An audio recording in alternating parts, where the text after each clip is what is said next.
Salut à tous et bienvenue dans l'Entre du Lutin. Alors aujourd'hui, je suis accompagné de Siwukil pour la présentation d'un tour de jeu du prototype de Oko Chronicle, les remparts de l'Empire. Merci, voilà. Bonjour à tous. Voilà, donc tu vas nous présenter rapidement un tour de jeu. On va essayer de montrer un petit peu toutes les actions possibles. Allez, c'est parti.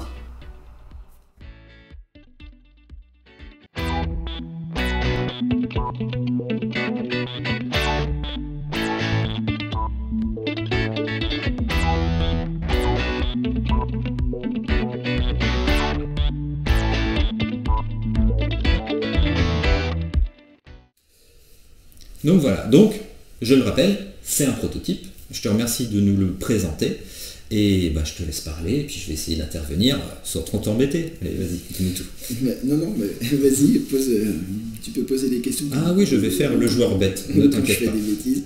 Donc oui, c'est un prototype, donc voilà, il y a des standees qui seront remplacés par des figurines. Il y a des figurines peintes du premier Oko Chronicle, qui sont des figurines grisées au niveau de la livraison. Oui, petite question, du coup, le sculpteur sera le même que le... Alors quasiment, enfin, voilà. on garde la même équipe aussi bien au niveau de la sculpture que de la production.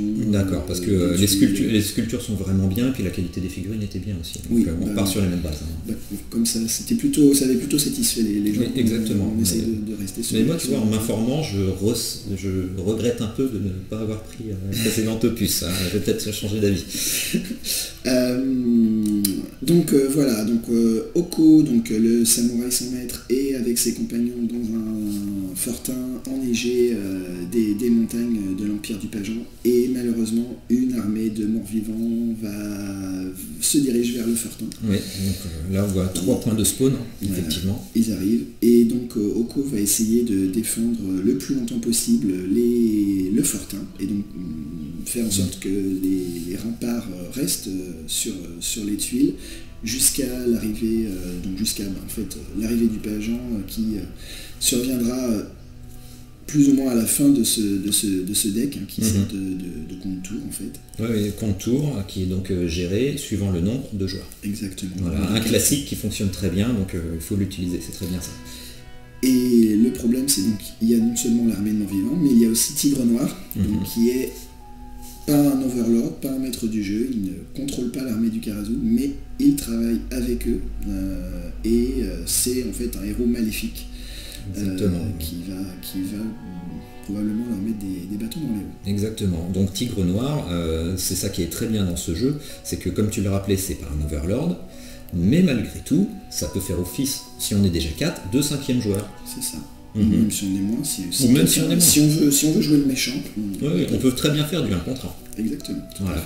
Et si on ne veut pas que quelqu'un joue Tigre Noir, vous avez prévu un mode avec un autonome. C'est ça, où Tigre Noir en fait est géré par un deck de cartes spécifiques. Exactement. De cartes réactions de Tigre Noir. Donc pour ceux qui ont connu le précédent opus, c'est sur la même base que ton travail précédent qui était très bon. Voilà, merci. Mais oui, effectivement, on essaie de rester sur la même chose, sachant que ça sera entre guillemets encore plus simple, moins lourd à gérer, puisqu'il n'y aura qu'un deck pour Tigre Noir, alors que dans le précédent opus, il y avait autant de decks que de types de créatures magnifiques. Oui. Et donc, bien, si tu en es d'accord, on commence un tour de jeu. Bah oui, parce que sinon on arrêtait la vidéo là, donc on est parti. Donc il y a 5 phases dans le tour de jeu. La première phase, c'est la phase la moins agréable pour les héros, c'est la phase du Karazu. Donc la phase du Karazu commence par un événement. Un événement, c'est l'événement qui se figure au sommet de la pile de cartes Karazu. Et qui permet aussi de donner un petit élément roleplay sur ce qui se passe. Exactement. On essaie de regarder, il y a un univers fort, donc on essaie de s'en servir. Oui, mais c'est très bien parce que d'ailleurs la partie que j'ai fait m'a vraiment donné l'impression vraiment d'être dans l'univers de Oko, dans la BD. Donc c'est des petits éléments comme ça qui font cet effet. Avec les illustrations et tout. Ah oui, super. Ça renforce un petit peu. Donc là, il y a le froid, puisqu'on est dans la montagne, il y a froid mortel. Et donc chaque héros va lancer un dé noir, un dé d'action, et il va subir autant de pions dégâts que de succès. D'accord. Donc je vais interpréter successivement Noshin, Oko et Noburo. Et donc Noshin s'en sort très bien. Oko également. Et Noburo, eh bien écoute, personne ne Noshin le froid avec l'alcool, c'est pas un souci. C'est le secret. Maintenant, c'est la phase avec les moines du Karasu. D'accord. Chaque moine va faire intervenir 2 pions-sillons. Les pions-sillons, en fait, ce sont des pions-sillons de terre. Il y a des choses, peut-être, qui se situent dessous. Donc, soit ça peut être des renforts, soit ça ne peut être rien. Et donc, c'est au héros de prendre le risque de ne pas intervenir et éventuellement d'avoir une mauvaise surprise, ou d'intervenir et éventuellement de perdre une action. Exactement, donc si tu es au hasard, et c'est la grande inquiétude du coup. Voilà. Et donc les moines ont également un pouvoir, alors quand il y a 2 moines en jeu, ce qui est le cas actuellement, on utilise le pouvoir du 2e moine. Donc ici, il y a un moine ici et un moine ici, vous ne le voyez pas parce que ce sont des stand-in. Voilà. Qui est donc de déplacer, de déterminer la zone sur laquelle il y a le plus de membres de l'armée et de déplacer les créatures de cette zone vers le rempart d'une zone. Donc exactement. là, en fait, on est sur cette zone où il y a 3. Il y a le moine, un pion-sillon et un archer. Voilà, le pion-sillon, il compte. Il compte. Vu qu'on ne sait pas. On ne sait pas ce que c'est. Et donc, il se déplace d'une zone. Alors, tout le monde sauf le moine. Les moines restent toujours en arrière. En général. Voilà, il reste protégé du front. Voilà, ce qui fait que ça peut être un très bon objectif, effectivement, pour nos héros, c'est qu'ils décident de sortir. Oui, d'essayer de tuer un moine. Alors, c'est pas forcément facile, mais ça peut valoir le coup, puisque c'est eux qui vont notamment gérer le nombre de renforts, et puis la réserve du sillon, etc.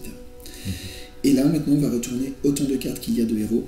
On joue aux 3 héros, donc on va retourner 3 cartes. Ce pion-sillon, est-ce qu'il fallait que je l'avance? Non, mais il va bouger, ne t'inquiète pas. D'accord, ah oui, si je m'inquiète déjà, enfin remarque, je ne le vois pas, je suis Tigre-Nord en fait.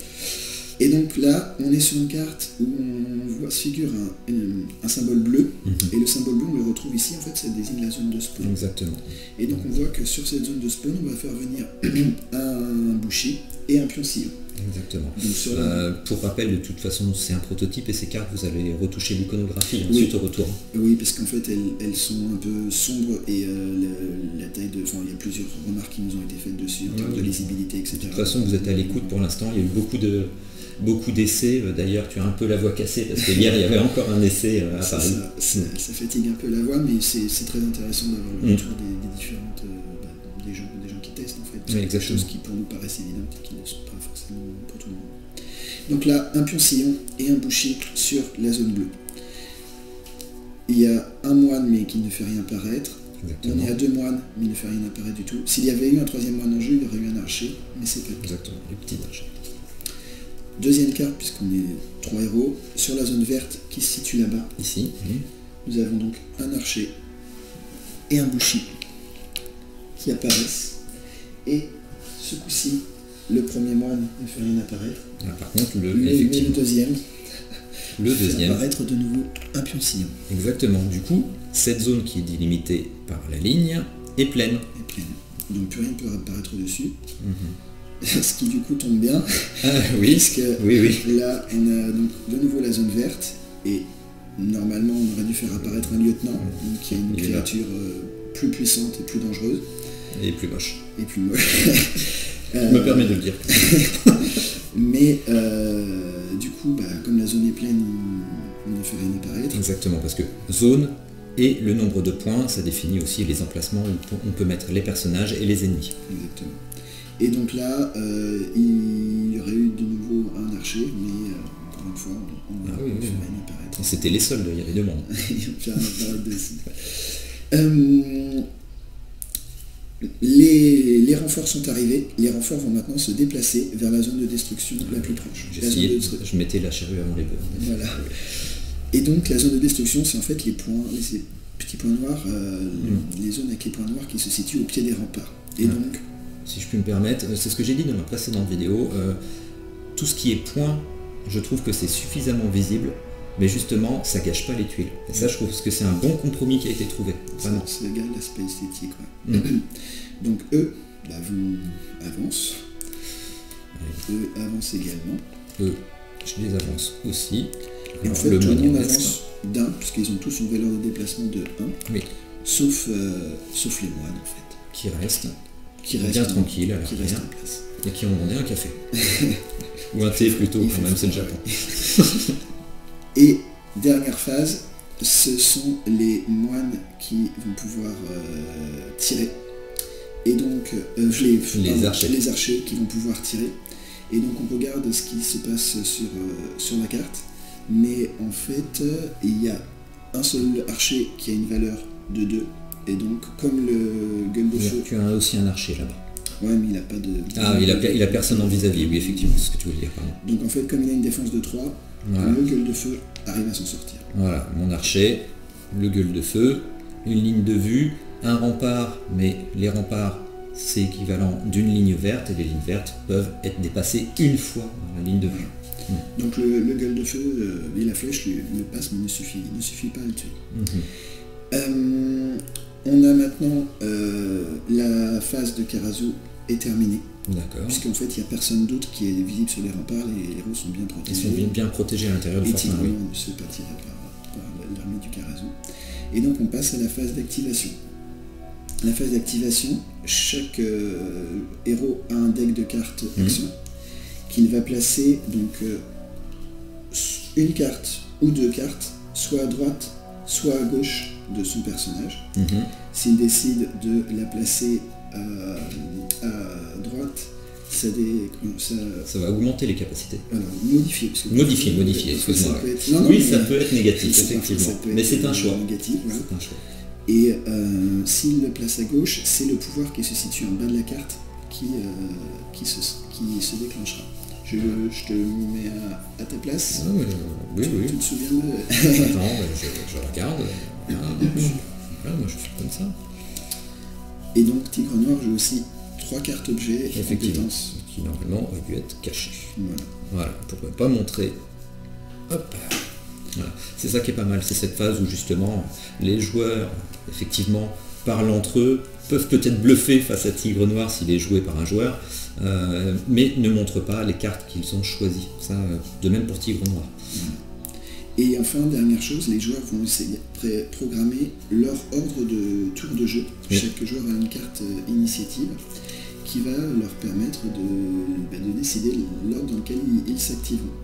Sachant que Tigrenoir peut éventuellement jouer avant un autre joueur, mais ça lui coûte un pion dégâts, voilà. Un point de dégâts, effectivement. Il peut faire des actions supplémentaires hors de son tour normal, mais c'est coûteux pour lui. Et donc, une fois que tout le monde est prêt, tout le monde a placé ses cartes, on les révèle tous en même temps. S'il y a éventuellement des cartes faiblesses, on les résout d'abord. Alors les cartes faiblesses, c'est des cartes qui permettent d'enlever les pions dégâts, mais qui aussi handicapent le joueur pour le tour. C'est différent pour chaque joueur. Mais là, on n'a pas joué de cartes faiblesses. Et on retourne la première carte initiative, sauf si Tigrenoir veut jouer. Sauf si Tigrenoir avait voulu, par exemple, faire une marche forcée, ça lui aurait pris un pion de dégâts, il aurait fait déplacer 3 sbires d'une zone, voilà. C'est quelque chose qu'il peut faire pour anticiper, effectivement. Et pour contrecarrer les plans de ses ennemis. Donc là, c'est Noshin qui joue en premier. Noshin, donc il a 3 actions, chaque personnage a 3 actions de base.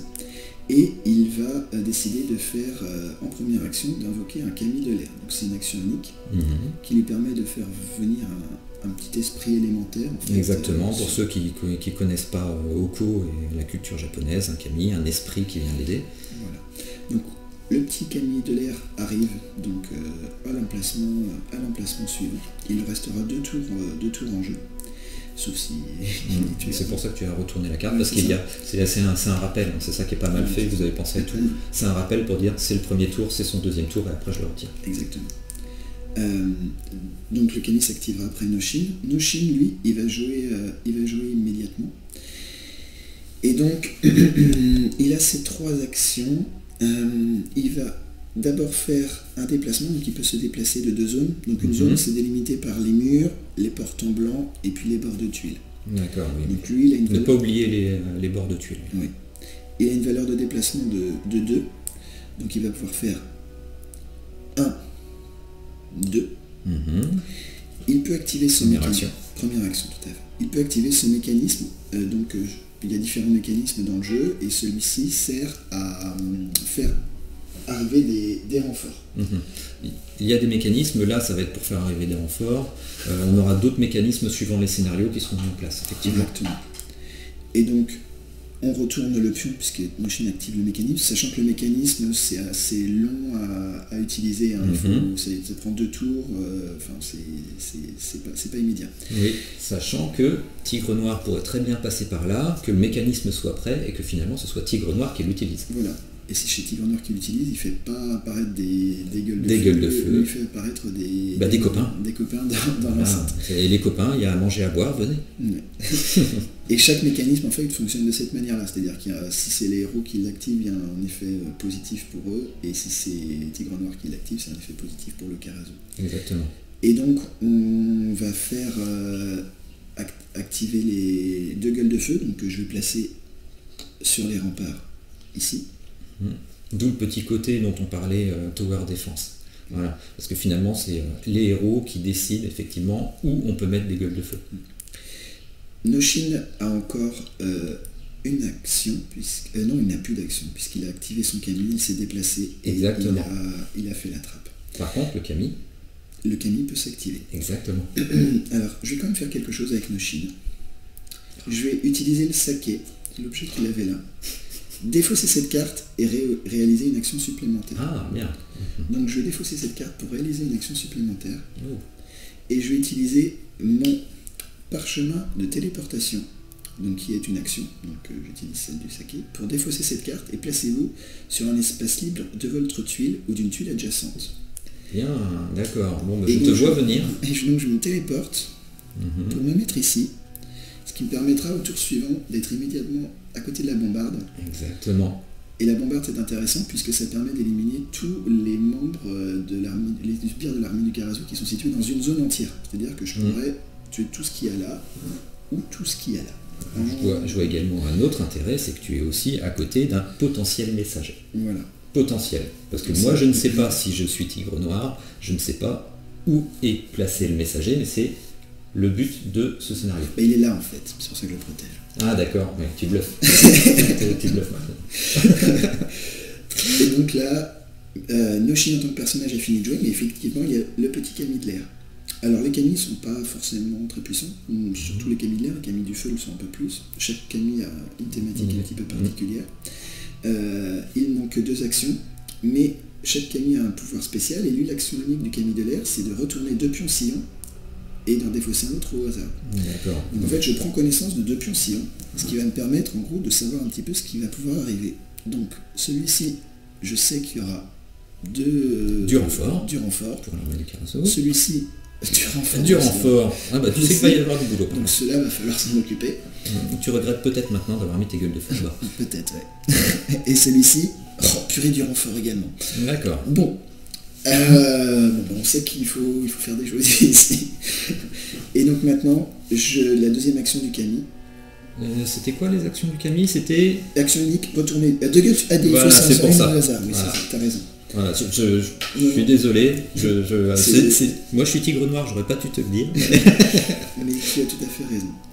Et donc le Kami a une deuxième action qu'il va utiliser en fait pour se déplacer. En fait, il va aller se isoler un petit peu au cas où Tigre Noir déciderait de descendre et de... Il prend un peu de repos. C'est-à-dire qu'ils sont pas très... Ils sont pas très puissants. Ils se défendent qu'à 2. Effectivement. Lui, son rôle, c'est plutôt de voir ce qui va arriver. Oui, c'est un appui. Donc, vu que tu l'as invoqué, autant le protéger ou le mettre de côté pour pas qu'il disparaisse, pour pouvoir réutiliser son pouvoir à ton prochain tour, effectivement. Exactement. Maintenant, je retourne la deuxième carte initiative du deck. J'aurais très bien pu faire quelque chose en tant que Tigre Noir, effectivement. Oko. D'accord. Va jouer. Et Oko va faire plusieurs choses. Oko va première action de déplacement, il n'a plus que 1 en déplacement. Ça c'était ton choix dans ta carte action. Effectivement tu as un petit malus sur les déplacements, mais par contre je vois que tu tapes très fort. Je tape fort et surtout, je me suis mis aussi la carte lien du sang qui me permet d'ajouter +2 à n'importe quelle caractéristique. Donc je vais en fait faire 2 - 1, +2, ce qui me permet de repasser à 3 pour avoir un peu plus de liberté. Oui, parce que je rappelle qu'à ton tour, tu as choisi tes cartes tout à l'heure. Tu devais au minimum en mettre une, mais effectivement, tu pouvais en mettre 2, donc une à droite, une à gauche. Exactement. Voilà, mais c'est un choix pour faire tourner son deck. Exactement. Alors, sachant que le problème, c'est qu'il faut, à un moment que je joue ma faiblesse quand je n'aurai plus de cartes. Et tout à fait. Plus de cartes. Et Oko donc se déplace de 1, il va ici sur un espace orange. Donc il va sur n'importe quel espace de la zone. Mais effectivement, les points, c'est quelque chose que je t'ai redemandé tout à l'heure, il y a une différence de couleur parce qu'il y a chaque couleur définit un type d'emplacement. C'est ça. Les espaces bleus sont les espaces tombards normaux. Les espaces verts sont les espaces de rempart à partir desquels donc, on peut franchir une ligne verte pour tirer ou se faire tirer dessus. Et les espaces orange sont des espaces d'interaction. Et en fait, ici, il y a la grande porte. Exactement. Donc, sous le rempart. Donc Oko, pour sa seconde action, va ouvrir la grande porte et se retrouver donc à l'extérieur. À l'extérieur. Du coup, oui, effectivement, dans les scénarios, c'est ça qui est très bien, c'est que suivant les joueurs, suivant les situations, avec un peu le random des cartes, les spawns ne vont pas amener autant de personnes, autant de membres de l'armée du Karasu. Ça change à chaque fois et du coup les personnages peuvent vraiment s'adapter à la situation, à avoir à chaque fois un scénario avec des tactiques différentes suivant les joueurs, suivant ce qui se passe. C'est vrai que ça c'est très très bien pour la rejouabilité aussi. Oui, ça donne pas mal de changements. Donc Oko a déjà dépensé 2 actions, son déplacement et sortir ouvrir la grande porte et sortir. Sachant que s'il y avait eu des soldats à l'extérieur, en fait, ils seraient rentrés à l'intérieur. Ça peut être risqué, mais là, il n'y avait pas ce cas. Et surtout, il a utilisé un du sang qui lui donnait donc, son bonus déjà de +2 à n'importe quelle caractéristique. Mais également, si Noburo est sur la même tuile, Oko bénéficie d'une action supplémentaire. Et... D'accord, les combos. Noburo est sur la même tuile, ils sont tous là. Donc, Oko a une action de plus, donc il va prendre une action de déplacement pour aller ici. Par contre, son déplacement est immédiatement arrêté parce qu'il y a des adversaires. Donc il rentre dans une zone où il y a des adversaires, donc son déplacement s'arrête, il est obligé de s'arrêter, même s'il avait eu déplacement de 3 zones possibles ou 4 zones possibles, 20 zones possibles, il aurait été arrêté parce que de toute façon, il y a du monde. Et donc là, il a sa dernière action, puisqu'il a fait 1, 2, 3, et puis il a encore une, puisqu'il avait le lien avec Noburo. Et donc il va faire de nouveau un déplacement pour aller ici et se mettre à côté du coffre. Quand tu sors d'une zone occupée par un adversaire, de toute façon ça te coûte une action. Une seule action. Voilà. Et je ne sais pas si ça se voit bien à la caméra, de toute façon c'est une zone ça. Oui. On voit bien avec la ligne. Donc là cette zone là, il se met n'importe où, il va se mettre à côté du coffre pour la prochaine fois, essayer d'ouvrir le coffre et obtenir les éventuels équipements. Voilà, c'est ça qui est bien aussi, effectivement, il y a plusieurs possibilités, dont ces coffres qui peuvent nous rajouter des bonus. Alors peut-être que des joueurs comme moi, la partie que j'avais fait, mes amis qui jouaient les héros, ils n'étaient pas du tout sortis, ils étaient restés tranquillement au chaud, je sais pas, il fait froid, un froid de canard dehors, mais on peut très bien sortir, soit pour taper du moine, soit pour déjà tailler dans le vif pour pas trop attaquer, pour pas que l'armée du Karasu attaque les renforts, mais effectivement il y a des petits objectifs comme ça qui changent suivant les scénarios qui peuvent bien vous aider. En fait je vais essayer de trouver des bons objets pour taper après. Oui. Donc pour ouvrir un coffre, si je voulais l'ouvrir en fait je lancerais autant de dés que marqués sur la carte, donc là ça serait 4 dés, alors c'est des dés de test, c'est des jeux. Ça là-dessus, les joueurs qui connaissent le précédent opus, ils vont pas être perdus parce que c'est exactement le même système. Vous avez gardé quelque chose qui marche très bien. Et donc il faudra faire une valeur inférieure à la valeur concernée. Donc là on est en vitesse, c'est le violet, donc il faudra faire la valeur de vitesse de coup. Donc le prochain tour il faudra Oko pour s'assurer qu'il booste un petit peu sa valeur de vitesse pour s'assurer une réussite. Dernière carte initiative qu'on retourne, sauf si Tigre Noir veut encore une fois. Non, Tigre Noir ne veut pas. Et donc... Si c'était un joueur. Exactement. C'est son surprise Noburo qui va jouer. Et donc, Noburo, lui, il va aller essayer d'attaquer Tigre Noir parce que c'est quand même un petit peu son... T'es sûr tu veux pas venir pour lui donner des fleurs ou des chocolats? On va se présenter. On va se présenter. Voilà, nous ne sommes pas des bêtes. Donc il a une très forte vitesse puisqu'il a 6 vitesse. Donc il a largement... Tu l'as bien boosté là-dessus. Il a largement de quoi faire. Mais je savais pas si t'allais fuir éventuellement. Oui, potentiellement j'aurais pu utiliser une carte ou quelque chose pour... Voilà, pour te déplacer un peu plus loin. Donc je quitte cette zone-là et je vais dans cette zone ici. Voilà, sur n'importe quel espace. Déplacement de ça. Et puis j'ai 6 directions, donc je peux me mettre largement à côté de tout. Exactement. là je m'arrête, déjà parce que tu es dans la zone donc je suis obligé, et en plus parce que ça De toute façon, c'est ton objectif de me taper dessus. D'accord, c'est très sympathique, nous étions amis. Et donc, c'est Noburo, moi je sais pas. D'accord, ok. Et donc Noburo va réaliser son attaque, donc il lance 4 dés noirs, qui sont les dés noirs de base, et 2 dés rouges qui sont des dés d'action qui sont un petit peu plus puissants. C'est la différence. Un petit peu plus intéressant. Sachant que la défense de Tigre Noir, pour ce tour, elle est de 5. Elle est de 5, puisque tu as 4 de base et que tu t'es rajouté une carte. Exactement. J'ai quand même une grosse frayeur. 1, 2, 3, 4, 5, 6, 7. Bon, bah je tremblais, je continue de trembler encore plus.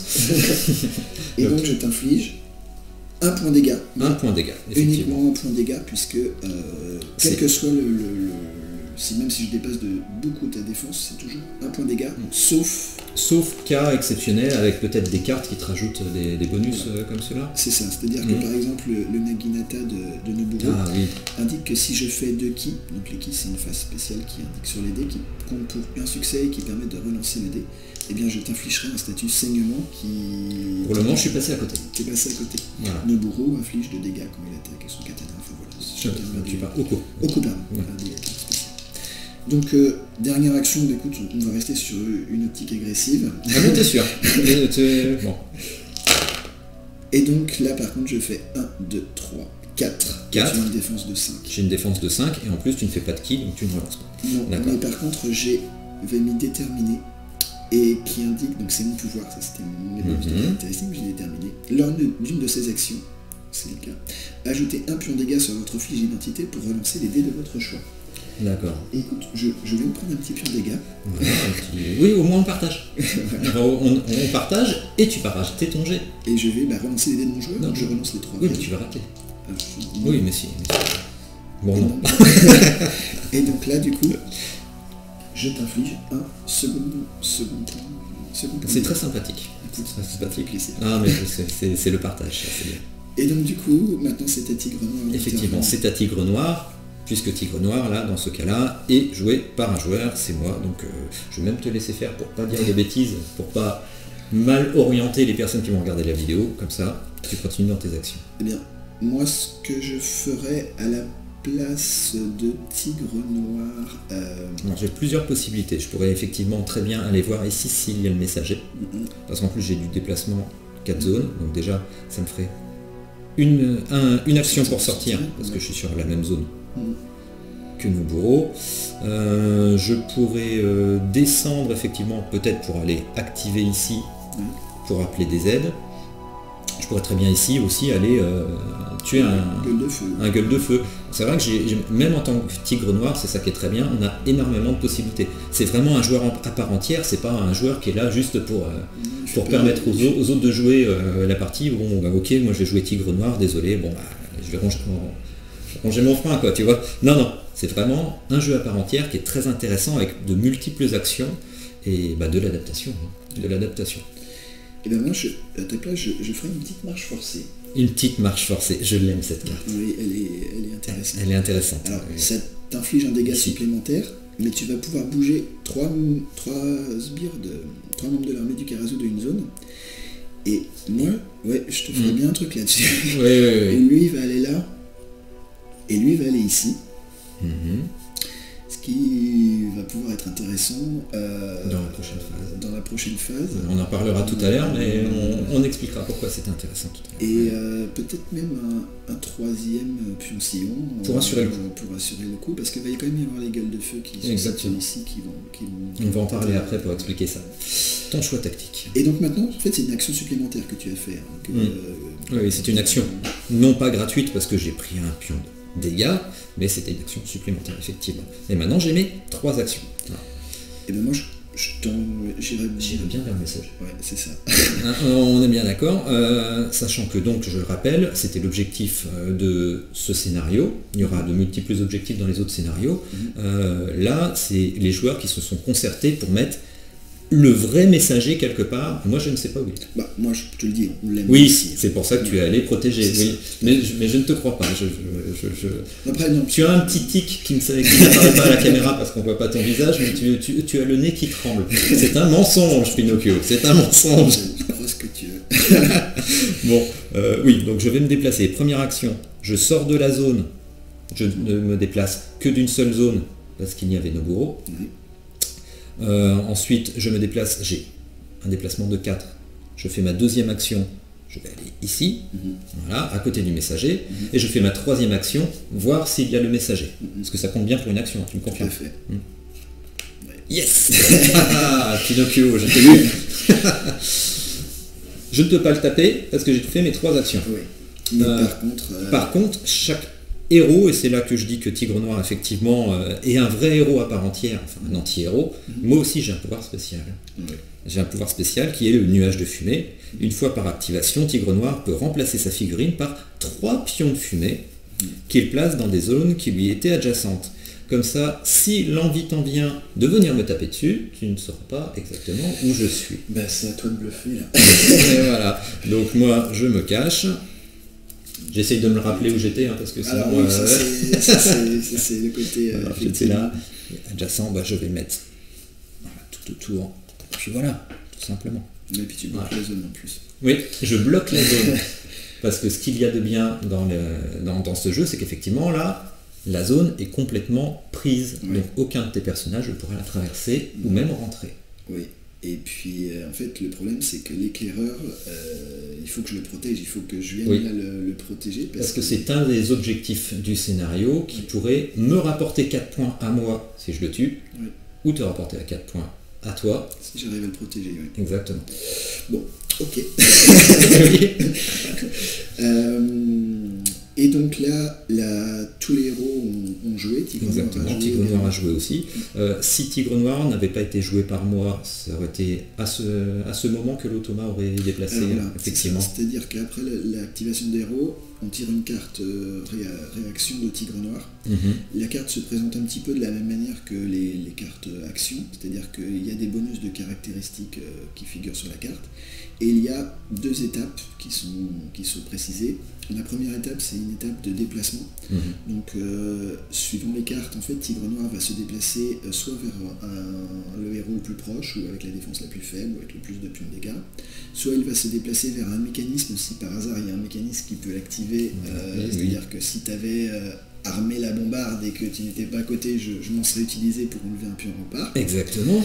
La troisième chose, c'est éventuellement tuer un gueule de feu qui se trouverait isolé, puisque les gueules de feu, on va le voir, ont un intérêt. Mais vraiment, ça reste les mêmes objectifs voilà, que le joueur qui joue Tigre Noir. C'est objectifs multiples et c'est ça qui est bien. C'est ça qui est bien parce que du coup, Tigre Noir, je pense qu'il faut qu'il soit versatile pour s'adapter et ton deck automa, du coup, va retranscrire ça quelque part. Donc il y a les héros, les gueules de feu, les mécanismes et les objectifs, donc qui sont effectivement les pions que le Tigre Noir peut essayer de voir. Donc, la première étape, il se dirige vers l'un de ces 4. Et la seconde étape de la carte, c'est de soit réaliser l'objectif en retournant le pion leurre, soit d'attaquer le héros ou le gueule de feu, ou alors d'activer le mécanisme. Et sachant qu'à chaque fois, on essaie de faire quelque chose, ou on essaie que ça ait un intérêt, c'est-à-dire que si l'emplacement autour du mécanisme est déjà pris, Tigre Noir ne va pas y aller. Ou si le héros qui serait ciblé est trop loin à l'autre bout de la carte. Exactement, oui. Vous avez mis des limites dans ces cartes pour justement... C'est-à-dire qu'on dit que si le héros est à moins de 4 zones, par exemple, il y va. S'il est à plus de 4 zones, il va faire autre chose. Exactement. Et donc c'est la fin de la phase d'activation des héros. Et on va passer à la phase de rempart. La phase de rempart qui se déroule en 2 temps. Tout d'abord, les gueules de feu vont pouvoir attaquer. Donc, cette gueule de feu-là, donc ils ont une valeur, les gueules de feu, d'attaque de 3. Eh bien, elle va essayer d'attaquer les archers, parce que les archers, c'est ce qui est quand même de plus dangereux, en fait. Là, il y a Noshin, il y a la gueule de feu, donc et potentiellement, là, il y a du dégât. Il y a du dégât en devenir. Donc, il va lancer 3 dés, et il faut qu'il dépasse la défense de l'archer, qui est de 3 également. De 3 également. Donc, rien n'est joué. 1 et 2 avec le kick, je vais relancer. Exactement. Et 3. Et donc, là, pour le coup, l'archer, hop, est décédé, donc il a bien fait son travail. Oui, mon petit archer. Et donc là, j'ai les 2 autres. J'ai les 2 autres. Et là, pour le coup, je vais assurer un petit peu le jet. Oui, parce que tu pourrais les faire jouer ensemble ou en séparé. C'est ça. Mais là, en fait, je veux à tout prix Oui, tu tuer veux. l'archer. Oui, forcément. Donc tu vas cumuler les deux en fait. Exactement. Donc je vais lancer 6 dés. Donc 1, 2, bon, voilà. Oui, ok, j'ai compris. Alors, j'ai mon petit archer. J'ai largement la somme. Ils reviendront. Et dernière étape, enfin seconde et dernière étape de la phase de rempart maintenant, c'est l'armée du Karazu. Exactement. Moi aussi j'ai le droit de jouer avec l'armée du Karazu. On a le droit de venir taper et de faire toc-toc. Voilà. En fait, qu'est-ce qu'ils font? C'est ceux qui sont au pied des remparts, sur les espaces, sur l'espace rempart. Ils ont chacun une valeur de destruction qui figure en bas de la carte. Tu additionnes les valeurs de destruction des membres qui sont dans la même zone, et si ça égale ou dépasse 2, un rempart saute. Donc en fait, lui, il est tout seul, puisque les pions sinon, pour le coup, ne comptent pas. Donc 1 contre 2, le rempart reste là, c'est pour ça que je voulais à tout prix tuer l'archer. Par contre, le problème là, c'est qu'il y en a 2, et donc ce rempart là, il saute. Et là, ça devient dangereux pour moi, puisqu'en fait, sur cette tuile-là, tu n'as plus qu'un rempart. Et si jamais ce rempart venait également à disparaître, ça précipiterait l'arrivée de l'atrocité qui est du coup... Ouais, Tigre Noir se transformerait en atrocité. Attendez, regardez comme il est beau. Ou pas. Voilà. Chacun ses goûts. Voilà. Donc là, c'est la fin de jeu en fait qui se déclenche. Donc, la transformation de l'atrocité peut se déclencher de 3 manières. Soit le deck de cartes est arrivé à terme, soit effectivement toutes les tuiles en part sautent, soit Tigre Noir a été trop blessé et a eu 3 cartes de blessure. Et dans ces cas-là, l'atrocité apparaît. Quand l'atrocité apparaît, il n'y a plus que 2 tours à jouer. Et à l'issue de ces 2 tours, la partie s'arrête et on compte qui a rempli les différents objectifs. Attends, je me remets comme on était, parce qu'on n'en est pas là. Pour l'instant, j'ai encore mon maquillage. Non, et puis là, Noboru va intervenir le tour d'après. Oui, voilà. Se reste de ça. Et donc on est sur la dernière phase du tour, qui est la phase de fin de tour en fait, qui est une phase de gestion. C'est pour ça que c'est important, parce que j'en ai 3 de dégâts. Et donc sur cette phase de fin de tour, en fait, tu défausses un nombre de... Enfin, si tu as plus que ta valeur de santé, qui est de 3. Et ça tombe bien, j'ai 3 dégâts, j'avais 3 de santé, donc tu les enlèves. Je les enlève. Mais à la place, tu prends une carte de blessure. Qui va aller dans ma main, mélangée dans mon deck. Et effectivement, pour récupérer les cartes qui seront défaussées ensuite, voilà, à la fin du tour, elles vont être défaussées. Pour pouvoir les récupérer, pour pouvoir les rejouer, eh bien, il va falloir que je n'ai plus de cartes en main pour récupérer mon deck défaussé. Effectivement. Ce qui veut dire qu'il faudra que tu joues ta carte blessure. Et la carte blessure ne sont pas des cartes sympathiques en fait. Et oui, votre héros retire 2 succès à ses jets d'attaque. C'est pas très sympathique. Ça c'est le sort, tu peux le jouer je peux également le jouer ici. Et là du coup j'aurai un point de dégâts en moins dans mes actions de combat. Enfin je ferai un point. Un point d'attaque de moins, voilà. Et tous les autres c'est des bonus à 0. Exactement. Donc suivant la situation, à jouer. D'un côté ou de l'autre. Et donc Noboru, lui, par contre, n'a qu'un point de dégâts, donc comme il a une valeur de santé de 4, il se passe rien. Exactement. Et on retourne les différents pions statuts, pour l'instant personne n'en a, et le Kami, qui donc du coup n'a plus, qui va jouer son dernier tour. Son deuxième et dernier tour tout à l'heure, effectivement. Et là voilà, on a terminé un tour de jeu de Oko Chronicle, la Garde de l'Empire. Eh bien, merci beaucoup. Pour moi, c'est clair. Il faut dire que j'ai déjà fait une partie grâce à toi, tu nous avais expliqué en live. Je le répète, c'est complet.